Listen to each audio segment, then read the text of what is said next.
Le mystère de la transfiguration de Jésus est l'une des scènes les plus puissantes et impressionnantes de la Bible. Peu d'événements sont aussi visuellement frappants et spirituellement riches que celui-ci, souvent considéré comme un aperçu momentané du royaume de Dieu. C'est aussi l'une des histoires les plus énigmatiques du Nouveau Testament.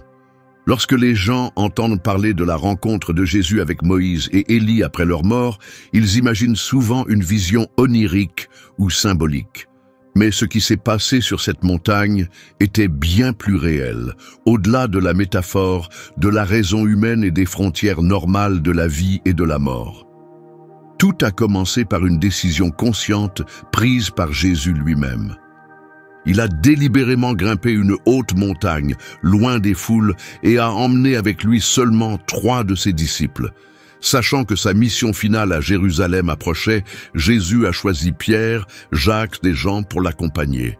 Ce n'était pas un hasard. Ces 3 disciples faisaient partie de son groupe le plus proche. Ils avaient été témoins de moments que d'autres n'avaient pas vus, comme lorsque Jésus ramena la fille de Jaïr à la vie ou lors de sa prière intense à Gethsémane.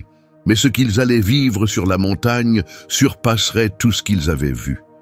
Le lieu était éloigné et paisible, bien au-dessus du monde agité en bas. On avait l'impression que le ciel frôlait la terre. Dans cet espace silencieux, quelque part entre le physique et le spirituel, quelque chose d'extraordinaire s'est produit. Choisir une montagne et sélectionner ses disciples en particulier avait un sens profond. Dans les Écritures hébraïques, les montagnes étaient des lieux où Dieu se révélait. Moïse entendit la voix de Dieu et reçut les commandements sur le mont Sinaï. Élie resta fermement sur le mont Carmel pour affronter les prophètes de Baal. Et maintenant, les voici à nouveau, Moïse et Élie, apparaissant ensemble avec Jésus, liant les anciennes histoires à celles qui se déroulaient devant eux.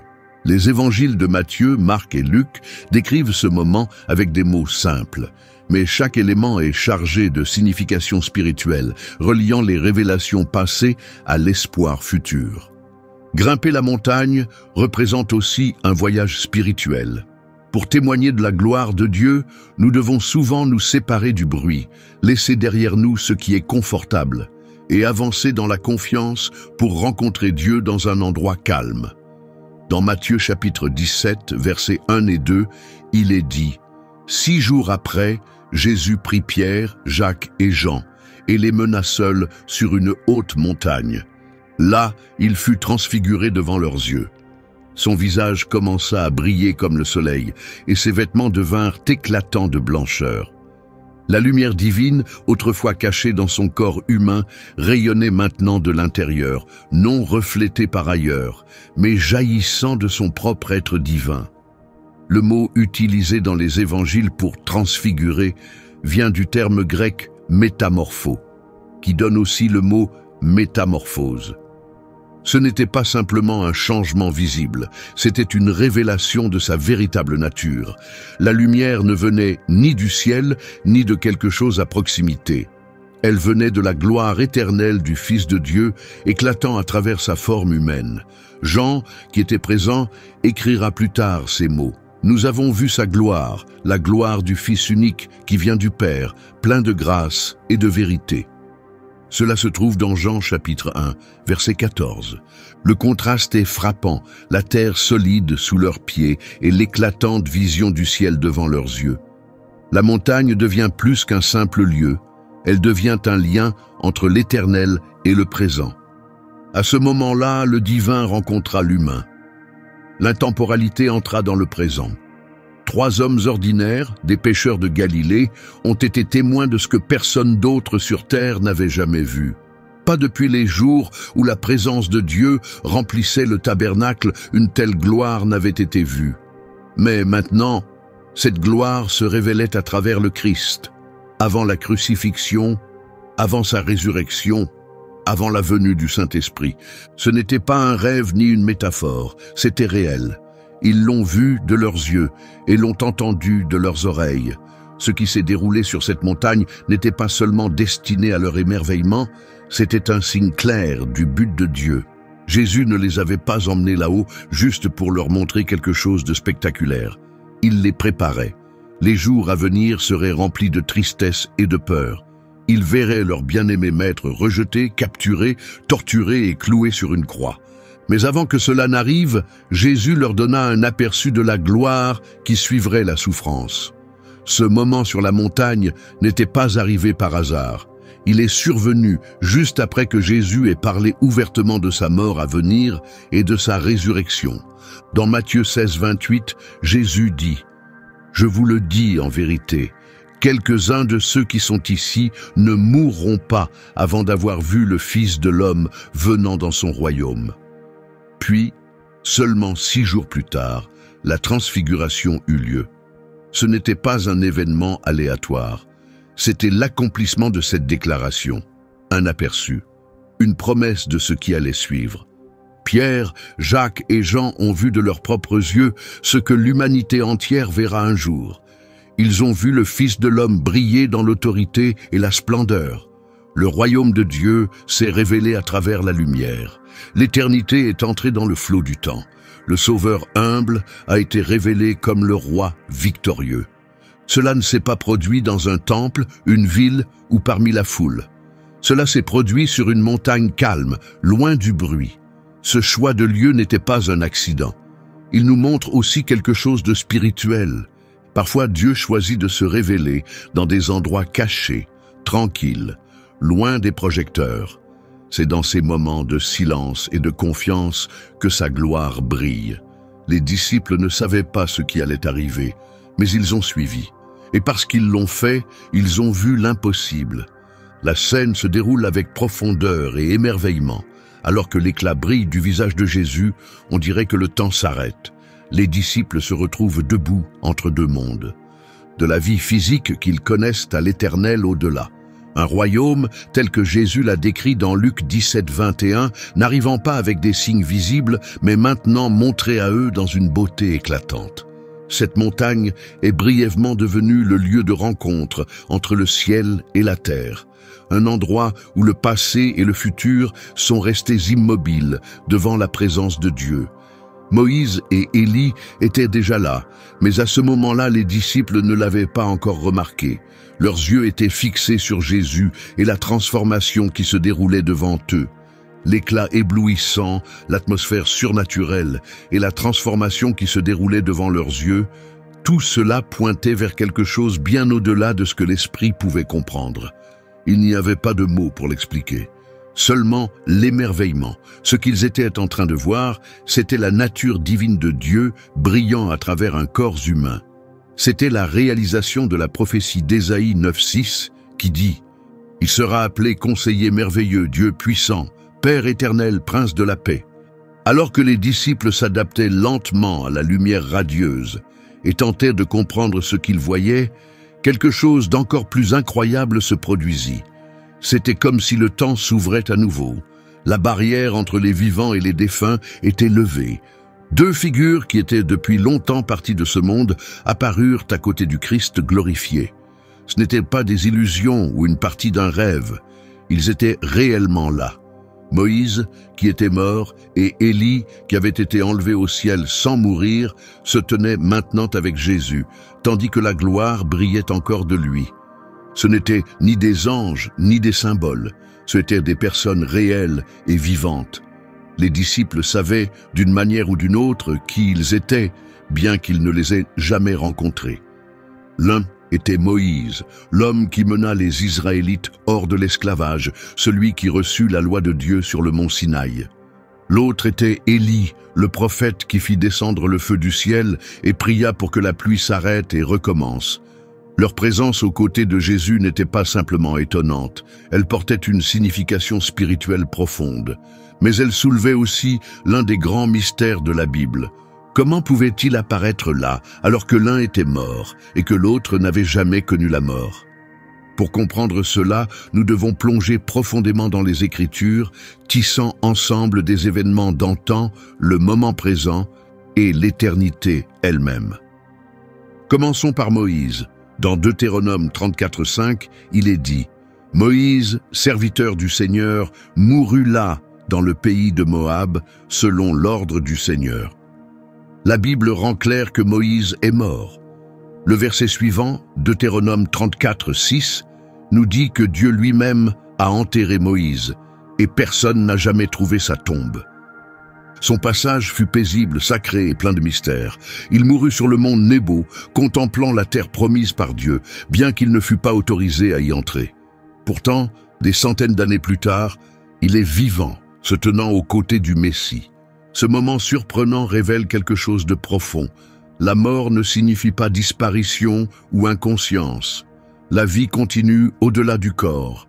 Dans Ecclésiaste 12, 7, il est dit « Le corps retourne à la terre d'où il est venu, et l'esprit retourne à Dieu qui l'a donné. » Ainsi, bien que Moïse fût mort, son esprit demeurait vivant avec Dieu. Son apparition aux côtés de Jésus confirme que la vie ne s'arrête pas à la mort. Elle montre aussi que ceux qui appartiennent à Dieu restent pleinement conscients et peuvent faire partie de son œuvre divine, même au-delà de cette vie.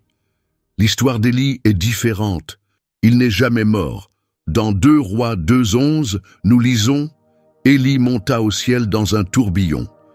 Il est l'une des rares personnes dans la Bible, comme Enoch dans Genèse 5:24, qui a été emporté dans la présence de Dieu sans connaître la mort. Il n'y eut pas de funérailles pour Élie, ni de tombe. Il disparut simplement, emporté par Dieu. Et maintenant, le voici, debout avec Moïse et Jésus, tandis que Pierre, Jacques et Jean regardent.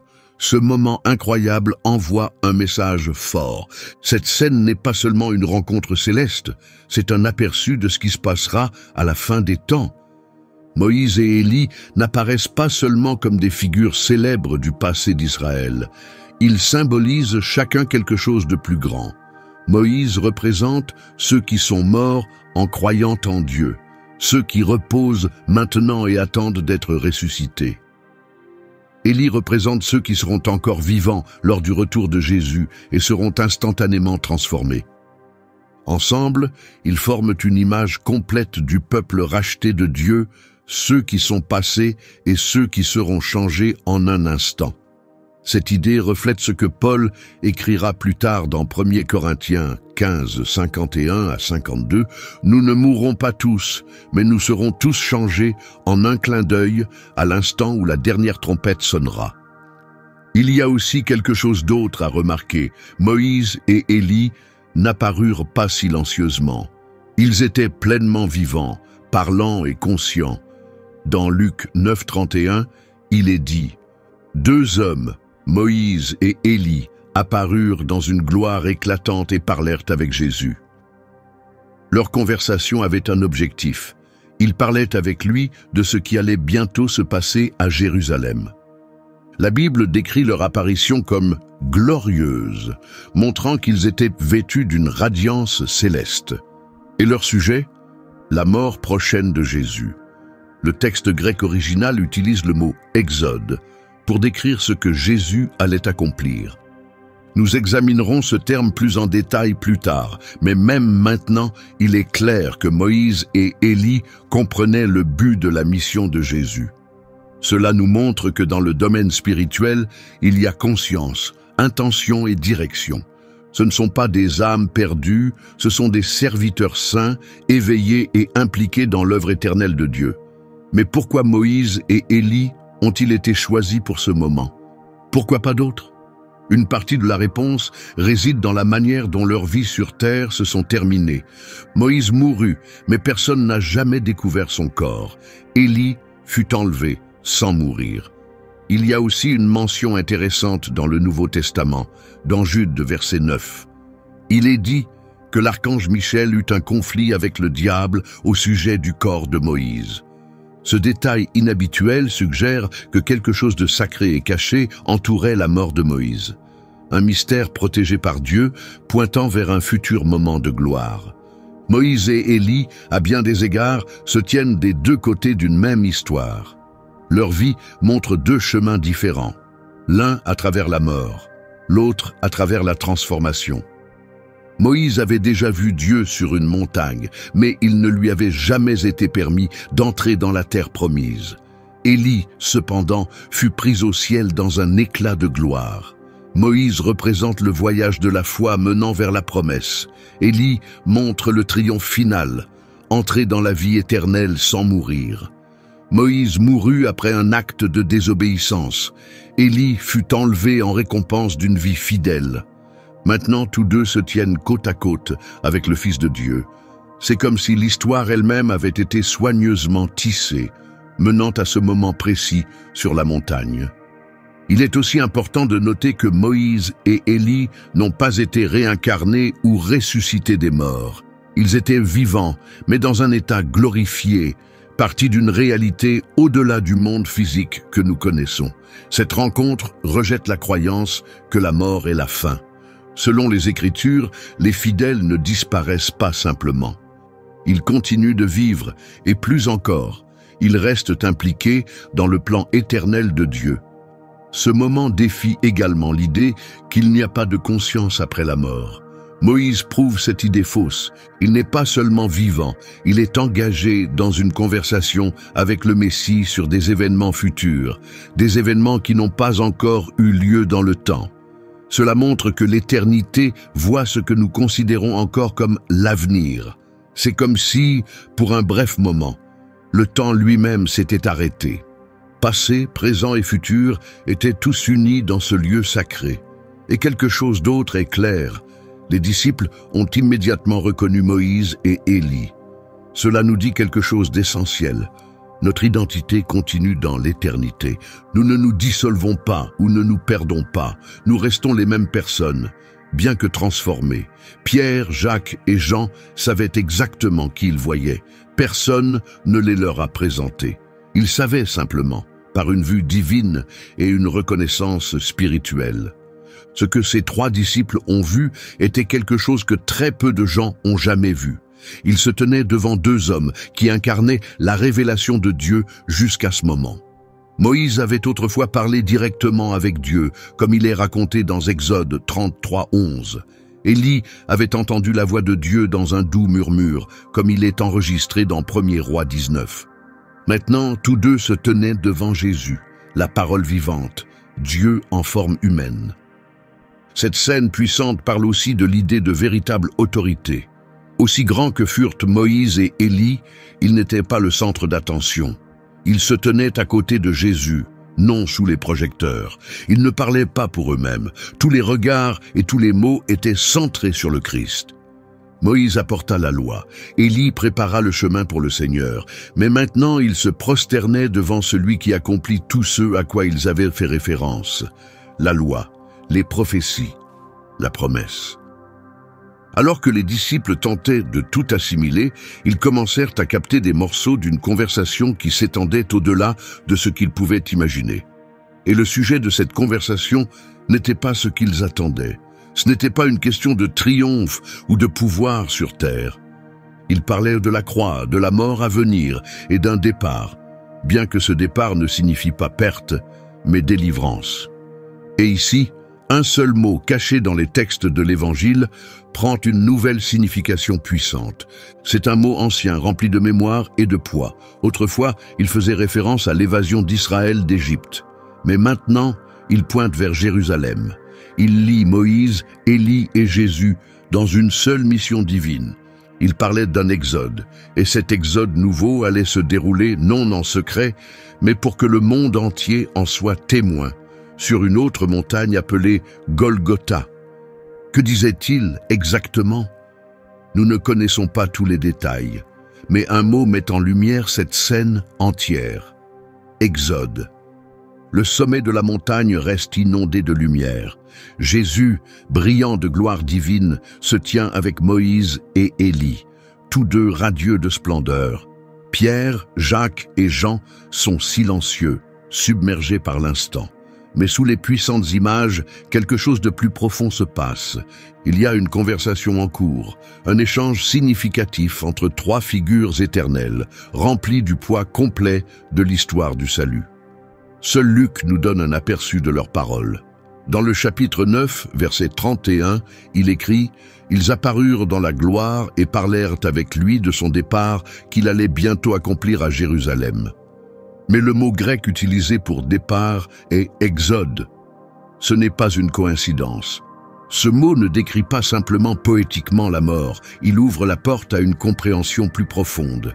Il sert de pont spirituel, reliant deux grands actes de délivrance dans l'histoire de Dieu. Moïse mena autrefois un exode qui libéra les Israélites de l'esclavage en Égypte. Élie ramena le peuple de Dieu à la vérité lorsqu'il s'était égaré. Et maintenant, les deux hommes se tiennent avec Jésus, parlant d'un nouvel exode, non pas hors d'un pays, mais hors d'une condition humaine brisée. Ce nouveau voyage ne serait pas marqué par des plaies ou des mers séparées. Il ne serait pas accompli avec un bâton ou des miracles, mais avec une croix et l'effusion de sang innocent. Moïse avait conduit les gens hors des chaînes physiques, mais Jésus conduirait toute la création hors de l'esclavage du péché. Comme Paul l'écrira plus tard dans Romains 8:21, la création elle-même sera libérée de sa décadence et conduite dans la liberté glorieuse des enfants de Dieu. C'est de cela qu'il s'agissait dans cette conversation, de la véritable liberté, le dernier sauvetage, un triomphe sur la mort elle-même. Ce qui avait été prévu depuis le début du temps est maintenant en train de se dérouler, et Moïse et Élie ont été envoyés pour parler à Jésus de ce moment précis. Leur présence et leurs paroles n'étaient pas simplement un symbole. Ils faisaient partie du plan parfait de Dieu, arrivant exactement au moment où ils étaient nécessaires. Leur conversation avait un but. Ils parlèrent de la mission que Jésus allait accomplir à Jérusalem, la ville où tant de prophètes avaient perdu la vie, où le temple se dressait comme un symbole du système religieux et où le Fils de Dieu ferait face à la trahison, au rejet et à la mort sur une croix. Mais c'est dans cette même ville qu'un nouveau type d'exode commencerait et dans une inversion saisissante, il ne conduirait pas à la mort, mais à la vie par la résurrection. Le mot « exode » porte une signification prophétique et émotionnelle profonde. L'exode originel raconte l'histoire d'un peuple asservi, mené vers la liberté à travers des eaux séparées par un leader choisi. Maintenant, Jésus se tenait comme ce nouveau leader, mais au lieu de lever un bâton, il se rendrait à la croix. Il n'ouvrirait pas un chemin à travers la mer, il déchirerait le voile du temple. Il ne vaincrait pas un roi comme Pharaon, il conquérirait le péché et la mort eux-mêmes. Et la promesse qui attendait son peuple ne serait pas un morceau de terre, ce serait le royaume éternel de Dieu. Cet exode nouveau ne viendrait pas avec les signes que les gens attendaient. Pas de puissantes plaies, pas de colonnes de feu, pas de pain tombant du ciel. Pourtant, il serait bien plus grand, une victoire non dans le domaine physique, mais dans l'invisible. Colossiens 2:15 l'exprime ainsi. Il a dépouillé les dominations et les autorités, et les a publiquement livrées en spectacle, en triomphant d'elles par la croix. Jésus conduirait l'exode le plus puissant jamais connu, brisant les chaînes spirituelles, mettant fin à la culpabilité et détruisant l'emprise de la mort. C'était le cœur de leur conversation. Ils ne parlaient pas de la splendeur du moment ou de la lumière éclatante, ils parlaient de ce qui allait arriver, la croix, la souffrance et le coup du salut. Alors que les disciples étaient émerveillés par ce qu'ils voyaient, Jésus entendait un rappel, au milieu de cette lumière, de l'obscurité qu'il allait bientôt affronter dans le jardin de Gethsémane. Moïse, qui avait porté le lourd fardeau de diriger un peuple obstiné, et Élie, qui avait affronté seuls les méchants rois et les faux prophètes, n'étaient pas là comme de simples figures historiques. Ils étaient là comme des compagnons, des hommes qui savaient ce que cela signifiait, être envoyés par Dieu dans la difficulté. Ils parlaient avec celui qui conduirait l'exode ultime, le Rédempteur qui libérerait les âmes de l'emprise des ténèbres. Comme il est écrit dans Colossiens 1:13, il nous a délivrés du pouvoir des ténèbres et nous a transférés dans le royaume de son Fils bien-aimé. Cet exode marquerait aussi le retour de Jésus dans la gloire. Il avait autrefois quitté sa gloire divine pour entrer dans le monde, mais maintenant il y retournerait, mais seulement après avoir porté la croix. Leur conversation montre une vérité puissante. La vraie gloire ne vient pas en évitant la douleur. Elle vient en endurant la souffrance avec un but, La transfiguration et l'Exode sont profondément liés. Le Jésus qui se tenait brillant sur la montagne est le même qui serait bientôt suspendu à une croix. Il n'y a pas de résurrection sans la croix, pas de couronne sans les épines, pas de gloire sans sacrifice. C'est ce que les disciples devaient saisir. Avant de voir un trône, ils devraient faire face à une croix. Avant d'entendre les chants du ciel, ils entendraient le rugissement d'une foule en colère. Avant de voir une couronne d'or, ils verraient une fête d'épines. En parlant d'Exode, Moïse et Élie confirmaient que tout se déroulait selon le plan parfait de Dieu. Rien n'était laissé au hasard. Rien n'était improvisé. La croix n'a jamais été un détour. Elle a toujours été le chemin. Dans Actes 2:23, Pierre déclarera plus tard que Jésus a été livré selon le dessein et la prescience de Dieu. Et maintenant, ce plan éternel était discuté par 3 représentants divins, l'un du ciel, l'un de la loi et l'un des prophètes. L'utilisation du mot « exode » suggère aussi quelque chose qui reste à venir, le retour du Christ.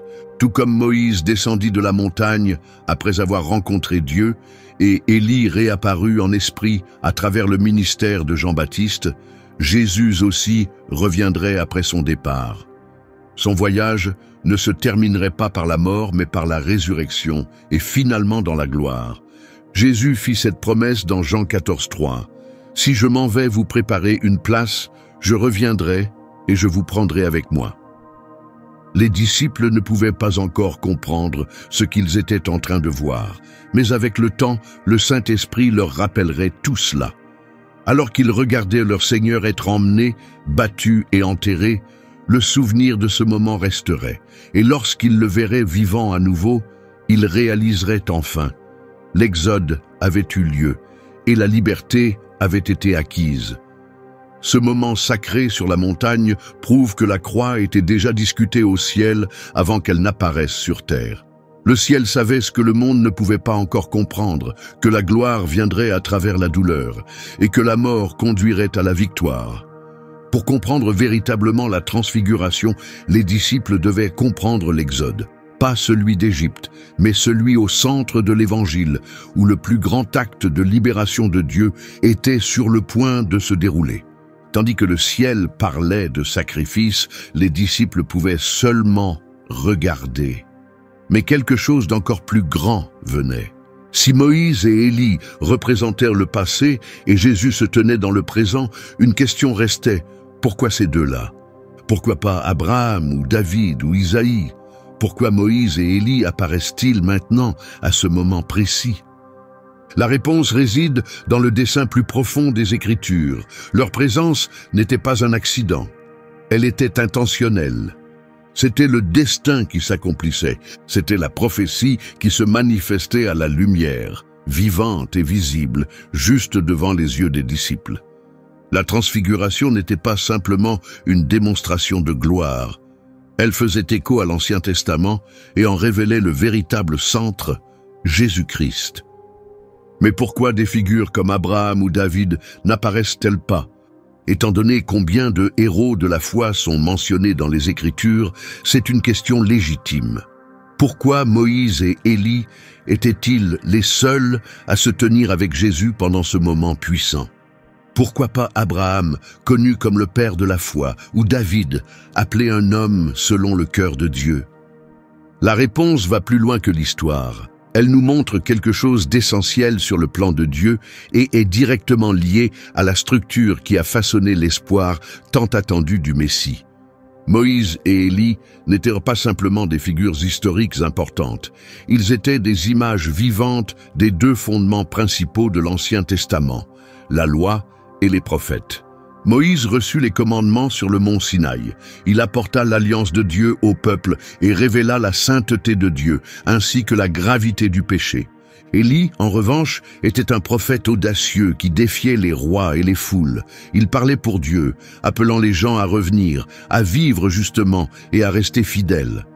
Abraham a joué un rôle clé en initiant le peuple choisi de Dieu, et David regardait en avant vers l'arrivée d'un futur roi. Mais Moïse et Élie, à travers leurs vies et leurs rôles, ont porté le message central qui a préparé Israël à l'arrivée du Messie. Lorsque les Juifs se référaient à leurs Écritures, ils utilisaient souvent l'expression « la loi et les prophètes ». Ces deux sections constituaient l'autorité spirituelle de leurs écrits sacrés. Dans Luc 24-27, après sa résurrection, Jésus marcha avec 2 disciples sur la route d'Emmaüs. En commençant par Moïse et les prophètes, il leur montra comment toutes les Écritures parlaient de lui. Jésus se plaça au centre de tout ce qui avait été écrit avant. Et sur la montagne, cette vérité devint visible. Moïse, représentant la loi, et Élie, représentant les prophètes, se tenaient à côté de celui qui accomplissait les deux. Moïse apporta la loi qui révélait le standard parfait de Dieu et à quel point les gens manquent ce standard. Elle rendait claire la nécessité d'un meilleur intermédiaire, quelqu'un pour offrir le sacrifice final. Élie vivait à une époque de grande rébellion. Sa voix appelait les gens à revenir à Dieu. Chaque fois qu'il apparaissait, cela signifiait un défi et une occasion de renouveau spirituel. Les 2 hommes regardaient finalement en avant vers quelqu'un de plus grand. Jean 1,17 nous dit que tandis que la loi est venue par Moïse, la grâce et la vérité sont venues par Jésus-Christ. Et dans Matthieu 11,13, Jésus explique que la loi et les prophètes ont parlé jusqu'au temps de Jean-Baptiste. En d'autres termes, leur but n'a jamais été d'être la fin de l'histoire. Ils étaient destinés à préparer le chemin. Maintenant, sur la montagne, ce qu'ils attendaient est enfin arrivé. La loi trouve sa véritable signification dans l'obéissance parfaite de Jésus. Les prophètes atteignent leur but à travers la vie et le message du Messie. Moïse et Élie n'apparaissent pas seulement pour montrer du respect à Jésus, ils affirment qui il est. Ils ne dirigent pas, ils suivent. Ils ne partagent pas la vedette. Ils disparaissent alors que la pleine gloire du Fils est révélée. Si Abraham était apparu, l'attention aurait pu se tourner vers les promesses de Dieu à son peuple. Si David avait été là, l'attention aurait pu se diriger vers un royaume politique. Mais ce moment n'était pas à propos d'un trône, c'était à propos d'une croix. Et à cause de cela, ce qui devait se démarquer était l'obéissance totale et l'appel à rester fidèle. Jésus ne se préparait pas à régner avec une couronne, il se préparait à être le sacrifice, l'agneau de Dieu. Et personne ne pourrait refléter ce moment mieux que Moïse et Élie. Il y a aussi un lien avec ce qui reste à venir, les derniers jours. L'apparition d'Élie avait longtemps été liée à l'espoir de l'arrivée du Messie. Dans Malachie 4,5, Dieu déclare « Voici, je vous enverrai le prophète Élie avant que vienne le grand et terrible jour de l'Éternel. » Cette attente était tellement forte parmi le peuple juif qu'après la transfiguration, les disciples demandèrent à Jésus « Pourquoi les enseignants disent-ils qu'Élie doit venir d'abord ?»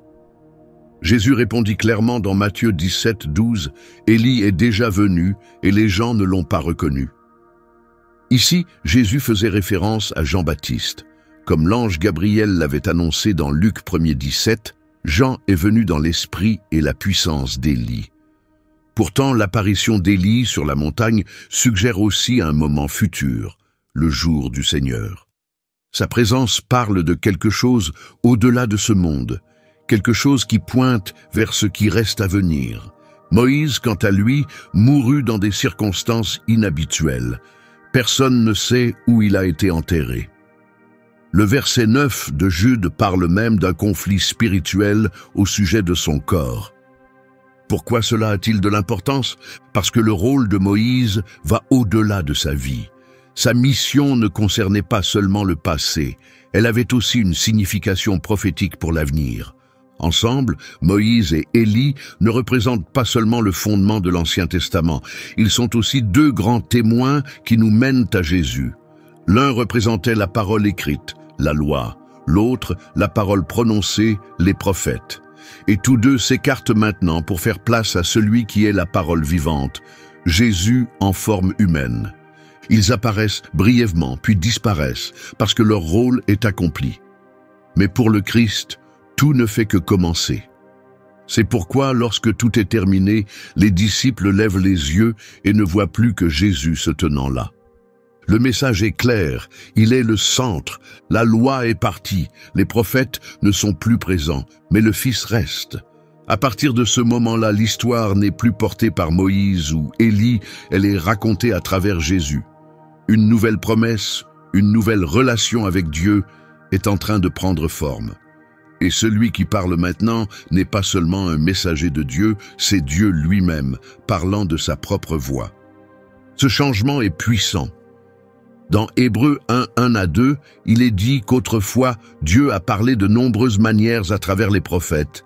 Mais maintenant, dans ces derniers jours, il parle par son Fils. C'est ce que la transfiguration marque, un tournant, du vieux au neuf, des indices et des images à la réalité, de la promesse à l'accomplissement. Même si les disciples ne comprenaient pas encore tout, tout était déjà en place. Le chemin menait vers la croix, la loi se met de côté, les prophètes se taisent et le Fils avance, prêt à donner sa vie. Mais quelque chose de plus devait encore se produire. Jusqu'à ce moment, les disciples avaient seulement vu et écouté. Maintenant, Dieu lui-même allait parler, à haute voix, directement, sans laisser de confusion. Le ciel s'ouvrirait, mais pas pour parler de Moïse, pas pour louer Élie. Il parlerait de Jésus, clairement et définitivement, déclarant qui il est vraiment, et montrant sa forme glorifiée. Avant de continuer, si ce message vous a encouragé ou inspiré, n'oubliez pas de liker, de commenter et de partager. Abonnez-vous à la chaîne. Et si vous souhaitez nous soutenir, appuyez sur le bouton Merci ou devenez membre en faisant un don selon vos possibilités. Ce soutien nous aide à continuer à créer des ressources et du contenu pour bénir votre vie encore davantage. Maintenant, continuons. Jusqu'à ce moment, les disciples avaient marché aux côtés de Jésus dans sa forme quotidienne. Ils l'avaient vu fatigué, affamé, silencieux. Ils l'avaient vu pleurer devant le tombeau de Lazare. Ils savaient ce que c'était de le voir transpirer sous le soleil brûlant de Galilée. Mais maintenant, quelque chose de différent, quelque chose de divin se passait sur cette montagne. Jésus a été transformé devant eux. Ce qui était une apparence humaine normale a soudainement révélé quelque chose de bien plus grand. Ce n'était pas une vision, un tour de lumière ou un rêve spirituel. C'était la vraie gloire visible de Christ, montrant sa nature divine à ses disciples. Un bref aperçu de ce que le monde entier verra lorsque les derniers jours arriveront. Matthieu 17:2 nous dit « Il fut transfiguré devant leurs yeux. Son visage brilla comme le soleil, et ses vêtements devinrent éclatants comme la lumière. » Ce n'est pas simplement une belle image, cela porte une signification profonde. Le corps physique de Jésus a été modifié pour un moment. C'était comme si sa forme humaine était élevée et sa nature divine transperçait. Son humanité est restée, mais maintenant elle était enveloppée de gloire céleste. C'était la première fois que des gens voyaient à quoi ressemblait le corps glorifié de Jésus, le même corps qui un jour régnera sur tout. Cette figure éclatante sur la montagne était un aperçu de la vision que Jean a ensuite enregistrée dans Apocalypse 1:14-16, où le visage de Jésus brille comme le soleil dans toute sa puissance. Et ce n'est pas une coïncidence, c'était Jean, l'un des disciples sur la montagne, qui a vu ces deux moments. Des années plus tard, sur l'île de Patmos, lorsqu'il vit Jésus à nouveau dans sa gloire, il s'effondra de stupéfaction. Mais ce qu'il vit alors n'était plus un aperçu, c'était la pleine réalité. La transfiguration de Jésus nous donne aussi un message puissant sur ce qui attend ceux qui le suivent. Dans Philippiens 3:21, Paul écrit que Jésus un jour changera nos corps humains faibles en corps glorieux comme le sien. Ainsi, ce que les disciples ont vu sur la montagne est un aperçu de l'avenir pour tous les croyants. L'ordinaire sera rendu extraordinaire. Ceux qui lui font confiance partageront sa gloire. Même ses vêtements ont changé. Marc 9:3 dit que ses vêtements devinrent éclatants, d'une blancheur telle que personne sur terre ne pourrait jamais les rendre aussi purs. Cette comparaison vient de notre monde, mais la lumière elle-même n'était pas de ce monde. Elle ne brillait pas sur lui comme elle avait brillé sur le visage de Moïse après le Sinaï. Cette lumière venait de l'intérieur. Elle n'était pas réfléchie, elle était irradiée. La gloire divine qui vit dans le Fils a transpercé le physique, rendant visible la véritable nature de Dieu. Hébreux 1:3 décrit Jésus comme la lumière éclatante de la gloire de Dieu et le reflet exact de ce qu'est Dieu. Devant les disciples se tenait un homme, mais pas n'importe quel homme. À l'intérieur de son corps humain se trouvait l'éternité elle-même. Ils voyaient de leurs propres yeux ce que tous les peuples verront un jour lors du retour du Christ. Ce moment était aussi destiné à les préparer, non pas à éviter le choc de la croix, mais à les aider à la comprendre. Parce qu'ils avaient maintenant vu la gloire, et ils sauraient que le royaume, bien qu'il commence dans la douleur, mènerait à la grandeur. Cette scène n'était pas seulement pour eux, elle parle à toute l'Église. Ce qui s'est passé sur cette montagne montre ce qui attend tous ceux qui suivent Jésus. Dans 1 Jean 3:2, nous lisons « Quand il apparaîtra, nous serons semblables à lui, parce que nous le verrons tel qu'il est réellement. » La transfiguration est un aperçu, un avant-goût du retour du Christ. Ce n'était pas un rêve, ce n'était pas un symbole, c'était réel, physique, visible, solide. Les disciples ne s'imaginaient rien. Ils n'étaient pas dans une vision ou un profond sommeil, ils étaient pleinement éveillés, debout sur la montagne, regardant Jésus briller de gloire divine dans un corps humain. Et il y a un autre détail frappant. Cela s'est produit avant la croix. Ce qu'ils ont vu était un moment de gloire future s'invitant dans le présent. C'était un avant-goût de ce qui viendrait normalement après la résurrection, mais montré en avance pour prouver que la mort n'aurait jamais le dernier mot. Ce moment était une signature divine, la manière de Dieu de dire « L'agneau sera sacrifié, mais le lion est déjà victorieux ». Ce corps radieux et glorifié portait aussi un message de jugement. Le même Jésus qui se tenait dans la gloire devant les disciples reviendra un jour pour juger toutes les nations. Ce qu'ils ont vu n'était pas seulement impressionnant, c'était plein de justice, d'autorité et de pouvoir. C'était la gloire qui gouverne, celle qui divise, celle qui révèle ce qui est vrai. Il n'est pas surprenant que les disciples soient tombés à terre, remplis de crainte. Mais ce n'était pas une peur ordinaire, c'était une peur sacrée. Ils savaient qu'ils étaient en présence de celui qui est au-delà du temps, le roi, le saint. Et cela nous aide à comprendre pourquoi Moïse et Élie ont soudainement disparu. Ils avaient accompli leur mission, ils avaient donné leur témoignage. Mais une fois que la pleine gloire du Christ a été révélée, il n'y avait plus de place pour quelqu'un d'autre. Le Christ était et est le centre, et sa gloire surpasse tout. Le corps radieux de Jésus met en lumière la grandeur de la nouvelle promesse. Autrefois, Dieu avait donné sa loi avec des tonnerres et des flammes sur le mont Sinaï. Mais maintenant, son message passe par la gloire de son propre Fils. Dieu ne parle plus par des signes, il parle par la présence de son Fils. Cela change tout. Cela redéfinit la manière dont les gens se connectent au Saint. La gloire qui autrefois signifiait la mort dans le désert peut maintenant être vue à travers le Fils, et elle apporte la vie. La sainteté a désormais un visage, et ce visage brille d'une lumière infinie. Cependant, Jésus ne demeura pas dans cet état lumineux. Il retourna à sa forme normale, non parce que la gloire avait disparu, mais parce que sa mission n'était pas terminée. Il avait donné aux disciples un aperçu de la direction des choses. Mais maintenant, il était temps de redescendre la colline. Le sommet de la montagne n'était que le début. La forme radieuse montrait l'objectif final, mais la prochaine étape du chemin passerait par la croix, et il devait saisir cela. La gloire était réelle, oui, mais la croix faisait partie du plan. Voici l'une des vérités essentielles de la transfiguration. La gloire est devant, mais se donner soi-même vient d'abord. La lumière éternelle est promise, mais il faut traverser les ombres dans la confiance. Les disciples ne pouvaient pas rester en haut, ils devaient descendre, ils devaient comprendre que la gloire ne supprime pas les difficultés, elle les suit. Mais tous n'étaient pas prêts à accepter cela. Pierre, toujours prompt à agir, voulait rester. Il offrit de dresser des tentes et de conserver ce moment sacré. Et alors, le silence se brisa. Une voix, plus grande que toutes les autres, se fit entendre. Une voix qui ne laissait place à aucun doute, ni à aucune distraction. Parce que ce qui suivit n'était pas Moïse, ce n'était pas Élie. pas même la lumière brillante. C'était la voix de Dieu lui-même. Le ciel répondit. Et quand Dieu parle, tout le reste se tait. La voix vint de l'intérieur de la nuée. Les disciples, encore submergés par ce qu'ils voyaient, avaient du mal à tout saisir. Ému par le moment, Pierre dit, « Seigneur, il est bon pour nous d'être ici. Si tu veux, je vais monter 3 tentes, une pour toi, une pour Moïse et une pour Élie. » Cette scène, décrite dans Matthieu 17,4, va au-delà d'une simple idée.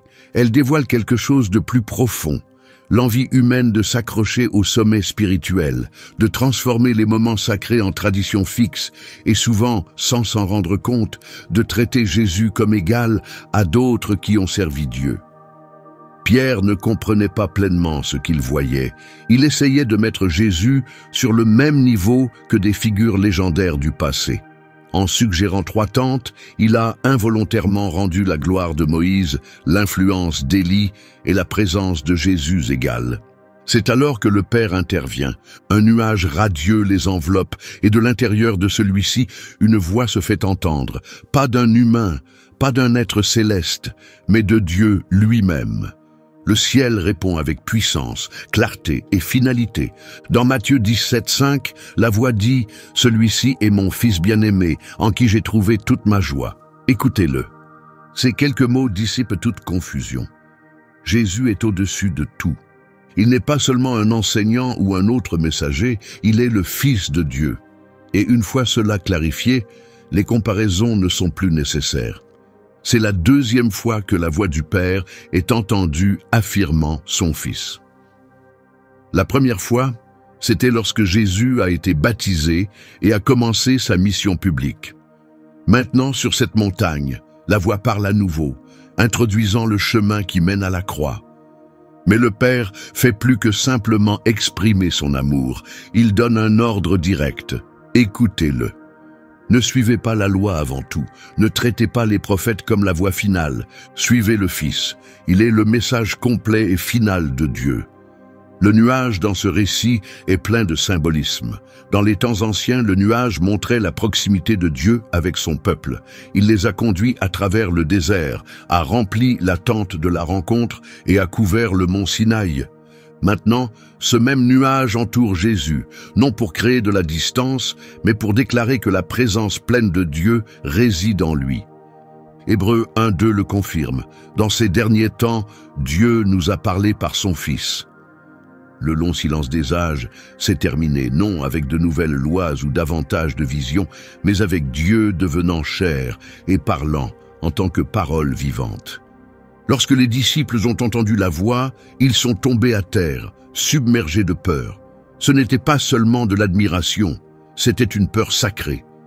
Ils se rendaient compte qu'ils avaient entendu quelque chose que personne ne pourrait supporter seul. Ils se tenaient dans la même gloire accablante qui, autrefois, faisait trembler les gens rien qu'à son évocation. C'était la même peur que ressentit Isaïe dans la salle du trône de Dieu, celle que Daniel connut lorsqu'il eut des visions célestes, et ce que Jean a expérimenté sur l'île de Patmos. Personne n'entend la voix de Dieu et repart inchangé. Ce moment porte une grande profondeur spirituelle. Il confirme clairement que Jésus est le Fils éternel, complètement distinct de tous ceux qui l'ont précédé. Moïse avait parlé avec Dieu, Élie l'avait entendu, mais Jésus est la voix même de Dieu. C'est pourquoi le Père ne permet pas le plan de Pierre pour les tentes. Il n'y aurait plus de place pour 3 leaders. Désormais, seul un a l'autorité véritable. Les tentes ne sont jamais construites. Moïse et Élie disparaissent de la vue. Jésus reste. Lui seul est celui à écouter, à suivre et à adorer. Cette scène corrige également doucement Pierre. Son désir venait d'un bon endroit, mais il n'était pas juste. Il voulait s'accrocher à ce moment puissant. Il voulait rester sur le sommet de la montagne, loin du monde quotidien. Il ne voulait pas que le moment se termine, mais Dieu avait d'autres plans. Cette vision n'était pas destinée à être préservée, elle était destinée à être comprise, puis mise en pratique. La véritable foi ne s'accroche pas au moment répété d'émerveillement. Elle est fondée sur une vérité profonde qui mène à l'obéissance quotidienne. La montagne était sacrée, mais le travail attendait dans la vallée. Les mots « écoutez-le » résonnent encore fortement aujourd'hui. Dans un âge rempli de bruit, d'opinions, de leaders, de systèmes et d'enseignements, le Père dirige notre attention vers une instruction claire. Prêtez attention au Fils. C'est à la fois une vérité spirituelle et un guide pratique. Cela signifie que chaque message doit être testé par ce que Jésus a dit. Toutes les affirmations de vérité doivent s'aligner avec ce qu'il a révélé. Chaque croyance doit reposer sur sa fondation. Cette voix divine n'a pas seulement brisé le silence sur la montagne, elle a détruit la confusion humaine. Elle a sorti les disciples de leurs pensées erronées, de leurs réactions émotionnelles et les a amenés au message central de l'Évangile. Jésus est le Fils de Dieu. Il n'y a pas d'égal. Et à partir de ce moment-là, le véritable sens de la transfiguration a été révélé. Ce qu'ils ont vu n'était pas seulement une lumière céleste, c'était une manifestation claire de l'identité, du statut divin et d'un but qui conduirait bientôt à la croix. La mission du Fils ne serait pas accomplie sur cette montagne, mais sur une autre bien plus bas, au Calvaire. Lorsque les disciples tremblèrent de peur, Jésus fit quelque chose de profondément significatif. Il s'approcha, posa sa main sur eux et leur dit « Levez-vous, n'ayez pas peur ». Chaque fois que Jésus touche quelqu'un, la guérison arrive. Sa voix apporte toujours la paix. Lorsqu'ils levèrent enfin les yeux, tout ce qu'ils virent, c'était Jésus. Moïse avait disparu, Élie n'était plus là, le nuage était parti. Mais Jésus demeura, car il est le cœur de tout. L'époque de la loi était révolue, les prophètes s'étaient retirés. Seul le Fils resta. Qu'il n'ait vu que Jésus à la fin de tout cela n'était pas un accident. C'était le message final de la montagne. Après que la lumière se soit éteinte, après que les voix se soient tues, après que les signes se soient terminés, Jésus était toujours là. Il est celui vers qui nous devons nous tourner. Il est celui que nous devons écouter. Il est celui que nous devons suivre. Et pourtant, même après un tel moment divin, Jésus leur donna une instruction stricte de ne pas parler de ce qu'ils avaient vu, du moins pas avant qu'ils ne soient ressuscités d'entre les morts. Une autre couche de mystère se dévoila. La vérité avait été révélée, mais le monde n'était pas encore prêt. La gloire avait été montrée, mais elle ne pouvait pas encore être rendue publique. Car avant que le royaume puisse être proclamé, la croix devait être portée. Et même si les disciples avaient été témoins de tout cela de leurs propres yeux, ils avaient encore du mal à le comprendre pleinement. Des questions sans réponse restaient dans leur cœur. Une en particulier ressortait. Et Élie, n'était-il pas écrit dans la prophétie qu'il devait apparaître avant tout le reste? Et donc, juste après cette expérience à couper le souffle et après leur avoir demandé de garder le secret, Jésus leur donna une réponse inattendue. Jésus ne les envoya pas annoncer aux foules ce qu'ils venaient de vivre. Il ne leur demanda pas d'annoncer que Moïse et Élie étaient apparus. Il ne leur permit même pas de parler de la voix puissante du Père. Au lieu de cela, alors qu'ils redescendirent de la montagne, il leur donna une instruction stricte, comme le rapporte Matthieu 17,9. Ce commandement de rester silencieux peut sembler étrange d'un point de vue humain. Ce qu'ils avaient vu était dramatique, plein de signification et profondément spirituel. C'était le genre de moment que n'importe qui voudrait partager immédiatement. Mais Jésus était ferme, il devait rester silencieux, parce que le temps n'était pas encore venu. Cela nous enseigne quelque chose de vital sur le royaume de Dieu. Il ne fonctionne pas de la même manière que les royaumes humains.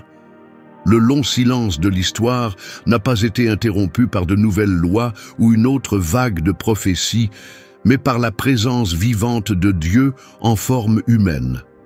Lorsque les disciples entendirent la voix, ils tombèrent à terre, secoués de peur. Ce n'était pas simplement de la révérence, c'était une peur remplie de sainteté. Ils savaient qu'ils venaient d'entendre quelque chose qu'aucun homme ne pourrait supporter seul. Ils se tenaient devant la même gloire qui remplit le ciel, une gloire que les anciens prophètes n'osaient à peine mentionner. C'était le genre de peur que connaissait Isaïe lorsqu'il vit le trône de Dieu, l'émerveillement qui secoua Daniel pendant ses visions, la merveille accablante que Jean ressentit sur l'île de Patmos. Entendre la voix de Dieu change une personne à jamais. Ce moment marque un tournant dans la compréhension spirituelle. Il confirme fermement que Jésus n'est pas simplement un autre messager. Il est le Fils qui a toujours existé. Il se tient complètement à part de ceux qui sont venus avant lui. Moïse a un jour parlé avec Dieu. Élie a un jour entendu Dieu. Mais Jésus est le message même de Dieu fait chair. C'est pourquoi le Père arrêta le plan de Pierre de construire des tentes.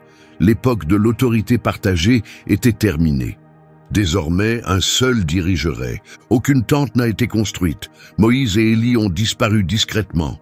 Seul Jésus est resté, et lui seul est celui que nous devons écouter, suivre et adorer. Ce moment apporte aussi une douce correction. Pierre, bien que sincère, se trompait en voulant rester là, s'accrochant à l'émerveillement de tout cela. Il ne voulait pas quitter la montagne. Il voulait protéger ce qui était extraordinaire et éviter de retourner dans le monde d'en bas. Mais Dieu ne le permit pas. Le but de la vision n'était pas d'être conservée comme un trésor. Elle était destinée à être comprise puis suivie. La véritable foi ne se construit pas sur des expériences émotionnelles constantes, mais sur une vérité durable qui mène à l'obéissance. La montagne était sacrée, mais l'appel véritable attendait dans la vallée. L'instruction « Écoutez-le » résonne encore comme un commandement divin. Dans un monde rempli de voix innombrables, orateurs, influenceurs, traditions et idées, la voix du Père nous donne une direction claire. Écoutez le Fils. Ce message est à la fois spirituel et pratique. Il nous rappelle que chaque enseignement doit être en accord avec ce que Jésus a dit. Toute prétention de révélation doit refléter ce qu'il a montré.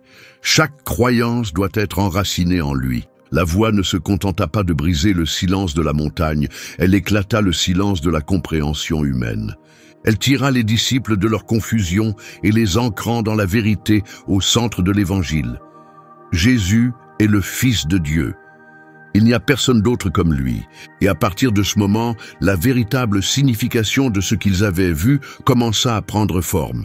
Ils n'avaient pas simplement vu une démonstration de lumière. Ils avaient vu l'identité divine, l'autorité et le but. Et ce but ne serait pas accompli sur ce sommet de montagne, mais sur un autre, la colline appelée Calvaire. La réaction de Jésus à leur peur était aussi pleine de compassion. Il s'approcha, les toucha doucement et leur dit « Levez-vous, n'ayez pas peur ». Le toucher de Jésus apporte toujours la guérison, sa voix apporte toujours la paix. Et lorsqu'ils levèrent les yeux, ils ne virent que lui. Moïse et Élie étaient partis. Le nuage avait disparu, mais Jésus resta parce que tout tourne autour de lui. La loi et les prophètes avaient fait leur part.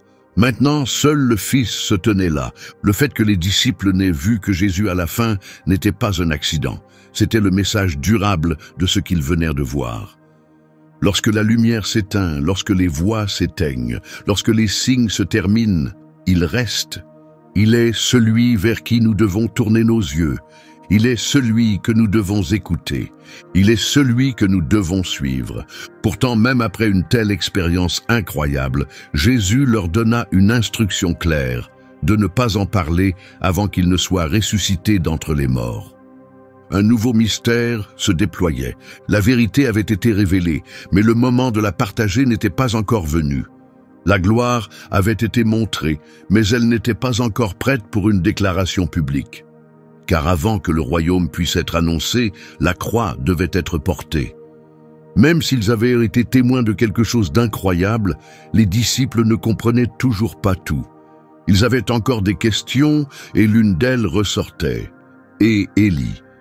Les Écritures ne disaient-elles pas qu'il devait apparaître avant le Messie ? Jésus leur avait dit de ne pas parler de la vision. Et après ce moment qui changeait la vie, ce qu'il fit ensuite les surprit. Il ne leur demanda pas de répandre la nouvelle. Il ne leur dit pas de parler de Moïse et d'Élie. Il ne leur permit même pas de répéter la voix du ciel. Au lieu de cela, alors qu'ils redescendèrent de la montagne, il leur donna un commandement strict, comme il est écrit dans Matthieu 17:9. De ne dire un mot à ce sujet jusqu'à ce qu'il soit ressuscité d'entre les morts. Ce commandement peut sembler inhabituel à notre manière de penser. Ce qu'ils venaient de voir était bien trop incroyable pour le garder pour eux. C'était puissant, prophétique, bouleversant. C'était exactement le genre d'événement que tout le monde se sentirait obligé de partager immédiatement. Mais Jésus était ferme, gardait le silence, parce que le moment de parler n'était pas encore arrivé. Cela révèle quelque chose de profond sur le royaume de Dieu. Il ne fonctionne pas comme les systèmes de ce monde.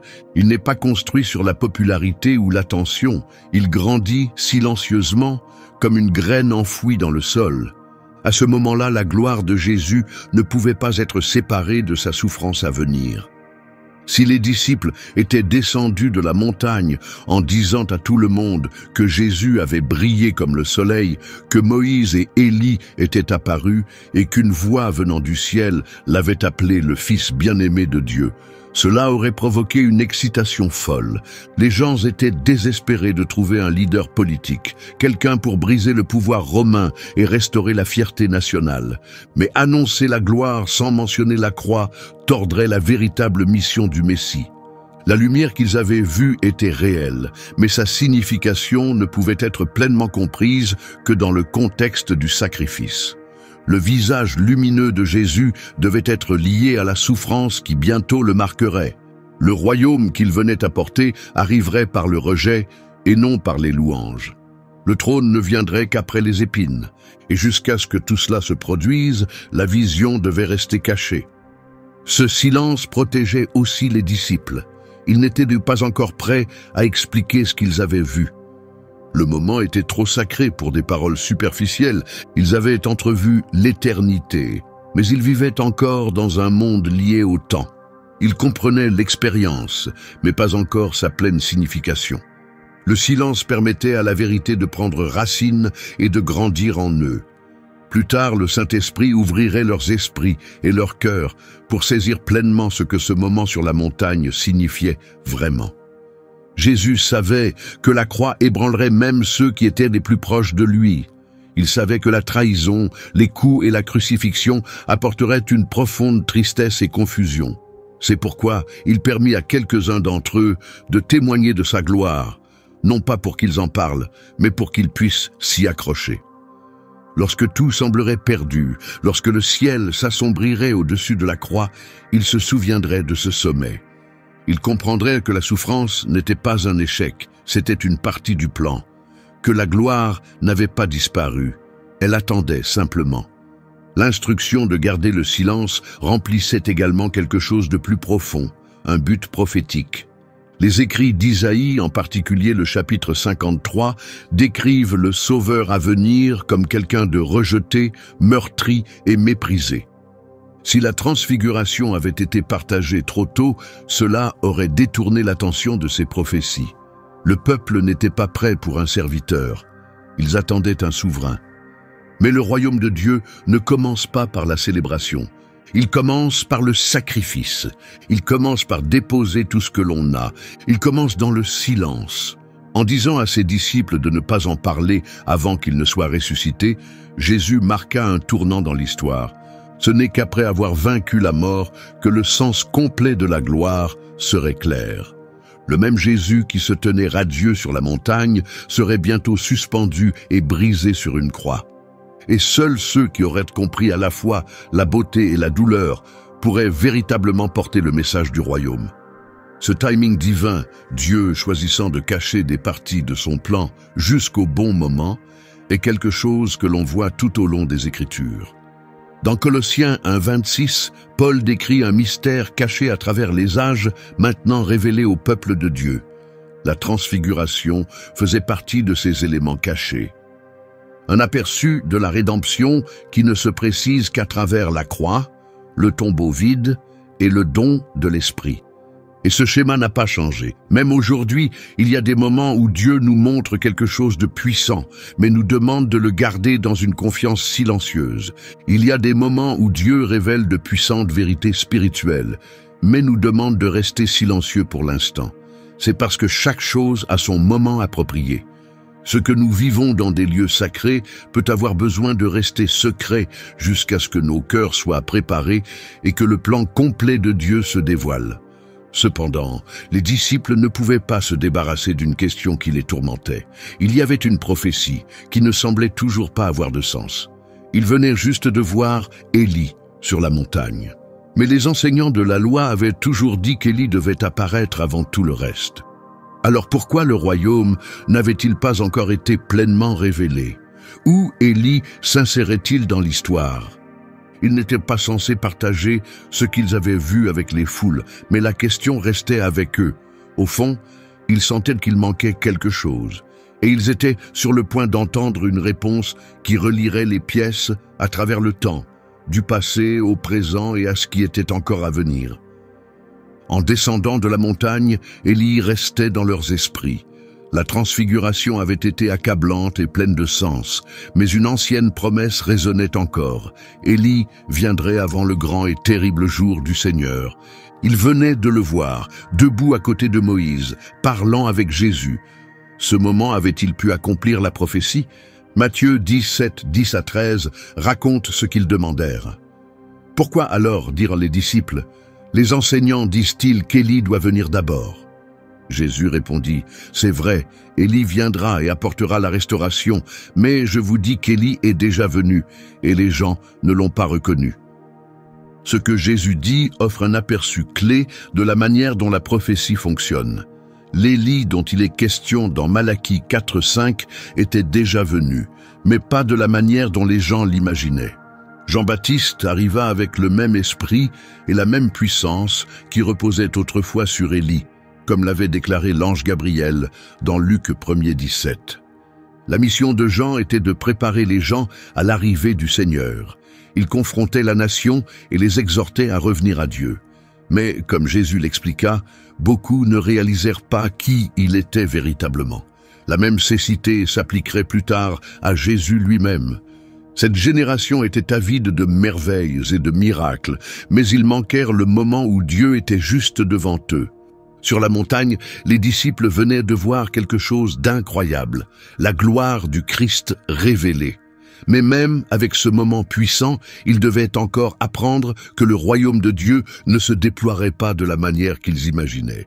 La transfiguration n'était pas juste un événement surnaturel, c'était un aperçu, un bref regard sur la puissance et la réalité du royaume qui commençait déjà à percer.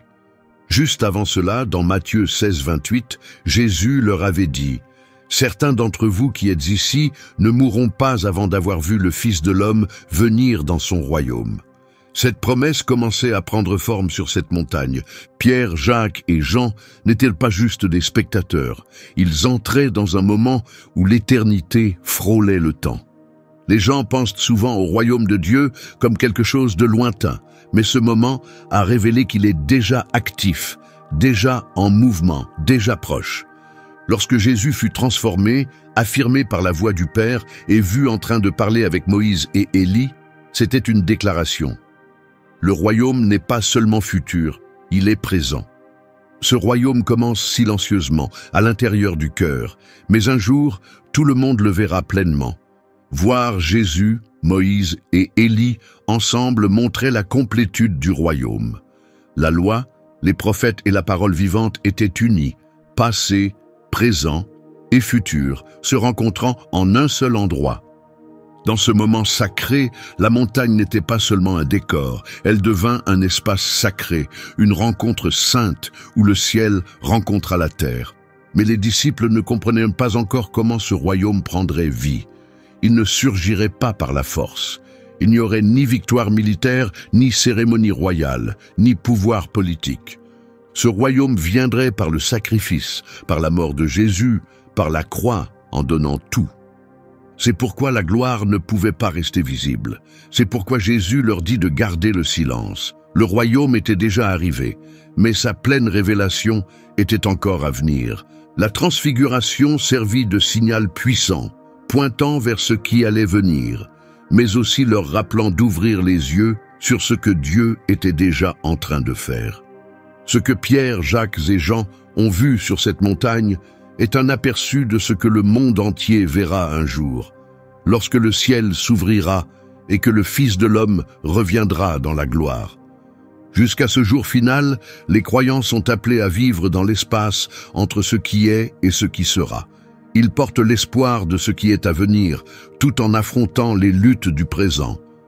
Cet équilibre entre ce qui a déjà commencé et ce qui reste à venir est au cœur de l'Évangile. Hébreux 6:5 parle de ceux qui ont goûté aux puissances du siècle à venir. C'est exactement ce qui s'est passé sur la montagne. Pendant un bref instant, ils ont expérimenté un morceau du futur, et cela les a changés à jamais. Ce souvenir leur donnerait de la force dans les moments les plus sombres de leur vie. Des années plus tard, Pierre réfléchirait à ce jour-là. Dans sa deuxième lettre, 2 Pierre 1,16, il écrivit « Nous n'avons pas suivi des fables habilement inventées lorsque nous vous avons annoncé la puissance et l'avènement de Jésus-Christ. Nous avons vu sa grandeur de nos propres yeux. » La transfiguration n'était pas une légende, c'était un moment de vérité, une rencontre avec quelque chose d'éternel. Ce jour-là a laissé une marque permanente sur Pierre, Jacques et Jean. Leur foi a été façonnée par ce qu'ils ont vu. Ils ont réalisé que la gloire du Christ n'était pas seulement quelque chose de lointain, elle était déjà réelle.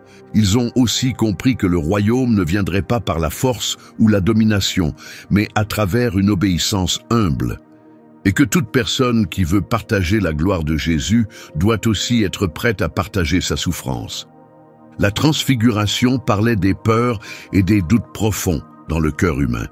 C'était comme si Dieu le Père disait « Voici mon Fils. Il est le centre, il est le chemin, il est l'accomplissement de la promesse. » Ainsi, même quand les ténèbres tombent, même quand des clous traversent ses mains, même quand son corps repose derrière une pierre scellée, souviens-toi de ceci. Le royaume a déjà commencé, sa gloire a déjà été révélée, le dénouement est déjà connu. Les disciples avaient encore beaucoup d'épreuves à affronter. Ils verraient Jésus être pris, insulté et battu. Ils se disperseraient, ils pleureraient, ils se demanderaient. Mais quelque chose en eux avait changé, une vérité profonde avait pris racine. Ils avaient vu de leurs yeux, ils avaient entendu de leurs oreilles, ils avaient touché quelque chose d'éternel. Bien qu'ils ne comprissent pas encore tout, une chose était claire. La vision qu'ils avaient eue sur cette montagne était réelle. Et ils croyaient qu'un jour, le monde entier la verrait aussi. Mais pour l'instant, le royaume ne se révélerait pas à travers de grandes démonstrations sur des sommets de montagnes. Il grandirait silencieusement dans le cœur de ceux qui croient. Ce moment marqua un nouveau commencement. Bien qu'ils redescendèrent de la montagne, la gloire n'était pas restée derrière. Elle est restée avec eux, elle les a changés. Elle a mis un feu dans leurs âmes, et elle les a préparés à déclarer audacieusement « Le roi est venu, son royaume est déjà là.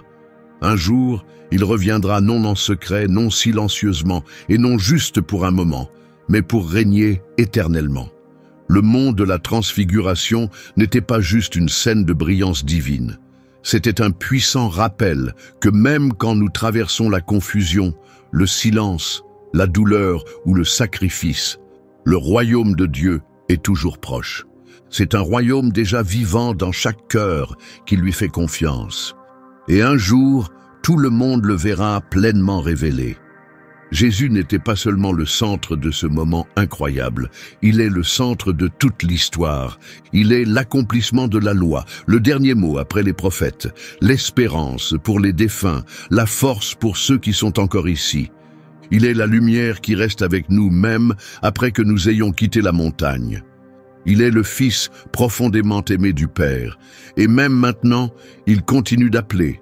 Si quelque chose dans ce message a touché ton cœur, si une vérité t'a poussé à revenir, à recommencer ou à te donner complètement, ne laisse pas cela passer. Jésus ne se montre pas pour nous impressionner, il se montre pour nous changer. Si aujourd'hui tu ressens le besoin de te reconnecter avec Jésus-Christ parce que tu t'es éloigné de son chemin, ou si tu es prêt à commencer un nouveau voyage vers la vie éternelle, écris ceci dans les commentaires. Je te reçois, Seigneur Jésus, comme le seul qui peut me sauver, et je te remets ma vie. Et si tu marches déjà dans cette vérité, tape « Amen » ci-dessous. Tes mots ne feront pas seulement affirmer ta foi. Ils aideront aussi ce message à atteindre d'autres qui cherchent de l'espoir. Partage cela avec quelqu'un que tu aimes. Ce moment pourrait être le tournant où leur cœur sera changé à jamais. Jésus n'a pas changé.